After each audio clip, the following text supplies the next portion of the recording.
எமது இந்து கலாசாரத்தில் பெற்றோர்கள், முதியோர்கள், ஆசிரியர்கள், குருமார்களின் பாதங்களில் வீழ்ந்து வணங்குவது ஒரு சம்பிரதாயமாக இருக்கின்றது. அவ்வாறு நாம் வீழ்ந்து வணங்கும் போது அவர்கள் எமது தலையில் கையை வைத்து ஆசீர்வதிப்பார்கள்.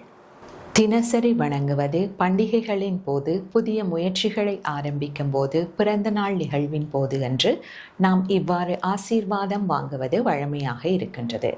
எம்மை தாங்கி நிற்பவை பாதங்கள். நாம் அவர்களை பணியும் போது அவர்களுடைய வயது, மேன்மை, முதிர்ச்சி போன்றவற்றை தாங்கி நிற்கின்ற பாதங்களை பணிகின்றோம்.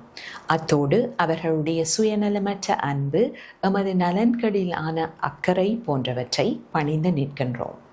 நாம் பெரியவர்களை பணிந்து வணங்கும் போது அவர்களுடைய மனதில் உதிக்கின்ற நல்ல எண்ணங்கள் அவர்கள் கையை தொட்டு ஆசீர்வதிக்கும் போது எம்மை வந்தடைகின்றது.